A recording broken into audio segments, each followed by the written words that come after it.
할렐루야. 사랑하는 대강의 가족 여러분, 오늘 하루도 하나님의 말씀과 동행하는 삶이 되길 소망합니다. 오늘 함께 나눌 하나님의 말씀은 열왕기하 11장 1절에서 3절 말씀입니다. 아하시아의 어머니 아달랴가 그의 아들이 죽은 것을 보고 일어나 왕의 자손을 모두 멸절하였으나 요람 왕의 딸 아하시아의 누이 요세바가 아하시아의 아들 요아스를 왕자들이 죽임을 당하는 중에서 빼내어 그와 그의 유물을 침실에 숨겨 아달랴를 피하여 죽임을 당하지 아니하게 한지라. 요아스가 그와 함께 여호와의 성전에 6년을 숨어 있는 동안에 아달랴가 나라를 다스렸더라. 아멘.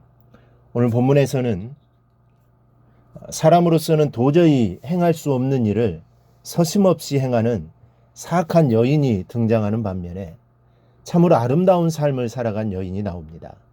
한 사람이 악마라면 다른 한 여인은 천사와 같은 사람입니다.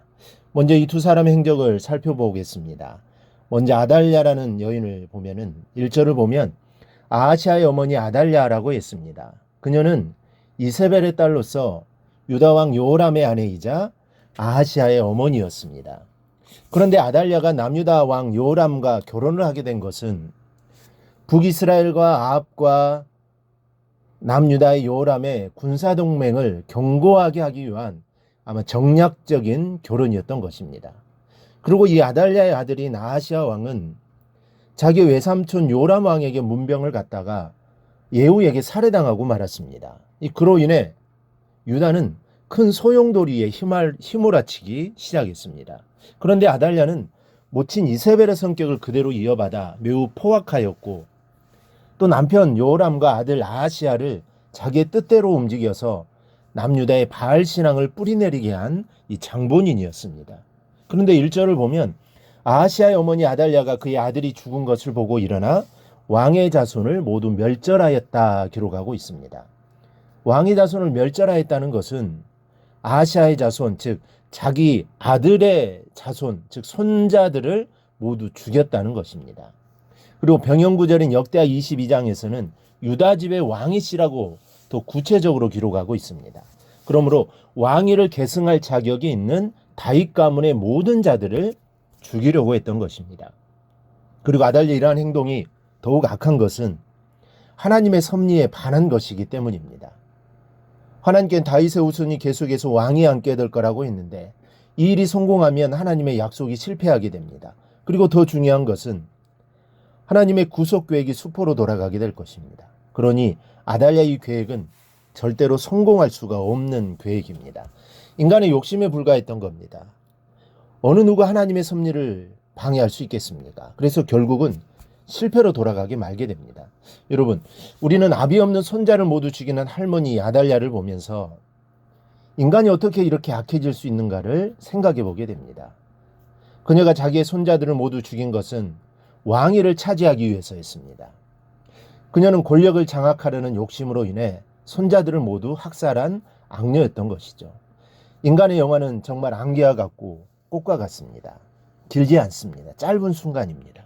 그런데 많은 사람들이 한순간의 영화를 얻기 위해 수단과 방법을 가리지 않고 죄의 길을 달려가고 있으니 참으로 불쌍한 인간들이 아닐 수 없습니다. 즉 영원한 것을 바라보지 못하고 있었던 것입니다. 다음은 요세바라는 여인이 나옵니다. 2절을 보니 그는 아하시아의 누이라고 있습니다. 그렇다면 그녀는 아달랴의 딸이라는 이야기입니다. 그러나 그녀가 아달랴의 친딸은 아니었던 것 같습니다. 왜냐하면 그녀의 남편 요야다는 대제사장이었으므로 바알 숭배자 아달랴가 자기의 딸을 하나님의 제사장에게 시집을 보내지는 않았을 것이기 때문입니다. 요세바는 아달랴가 왕족의 씨를 멸절할 때 아하시아의 아들 요아스를 아달랴의 학살에서 목숨을 걸고 구해준 여인입니다. 그리고 이 요아스가 나중에 자라 다윗의 가문의 대를 잇게 되죠.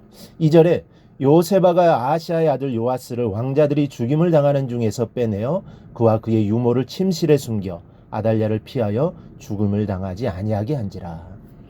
그녀가 요아스를 숨김에 키운 세월이 자그마치 6년이었다고 합니다. 그리고 아달랴는 6년 동안 유다를 다스리는 자가 되었습니다. 요세바가 요아스를 학살 가운데서 빼내어 살린 것은 결코 우연이 아니었습니다. 만일 요아스가 살지 못하였다면 다윗의 후손을 통해 그리스도가 오시라는 하나님의 말씀은 거짓이 될 뻔하였습니다. 사무엘하 7장 16절에서 하나님이 다윗에게 언약하실 때 내 집과 내 나라가 내 앞에서 영원히 보존되고 내 왕위가 영원히 견고하리라 하셨습니다. 뿐만 아니라 열왕기상 11장 36절에서 말씀하기를 그의 아들들에게 내가 한 지파를 주어서 내가 거기에 내 이름을 두고자 하여 택한 성읍 예루살렘에서 내 종 다윗이 항상 내 앞에 등불을 가지고 있게 하리라. 이 등불을 꺼지지 않게 하겠다는 것이죠. 이것은 다윗의 자손을 통해 오실 그리스도에 대한 하나님의 언약입니다. 이러한 하나님의 놀라운 약속을 요세바는 대제사장의 아내로서 가슴 깊이 간직하고 있었고, 이 놀라운 약속을 위해 그녀는 목숨을 걸고 6년이란 기나긴 세월을 살아왔던 것입니다. 6년의 세월이 얼마나 힘들었겠습니까? 그런데 그 세월을 견디며 다윗 왕가의 후손을 지켰다는 것이죠. 아달랴는 탐욕과 권력을 위해 손자들을 학살한 여인이요, 요세바는 하나님 말씀을 이루기 위해 목숨을 바친 영적인 사람입니다. 우리 사랑하는 여러분, 여러분은 두 여인 중에 어떤 모습이 되기를 원하십니까? 욕망과 탐욕을 위해 악의 길을 걸을 것인가? 아니면 그리스도의 영광을 위해 내가 좀 손해보고 그래도 주님의 말씀을 따라 내가 살아갈 것인가? 이것은 여러분만이 선택할 수 있는 것이며 여러분만이 결정할 수 있는 고난입니다. 우리 앞에 두 갈래의 길이 놓일 때마다 육이 아닌 영의 길을 선택하며 나아갈 수 있는 여러분이 되시기를 바랍니다. 그리하여 하나님의 기쁨이 되고 하나님의 뜻을 이루어 나가는 성도들이 다 되시기를 주님의 이름으로 축원합니다. 오늘 묵상한 말씀을 굳게 잡고 삶으로 실천하며 살아내는 대강의 모든 성도들이 되기를 축복합니다.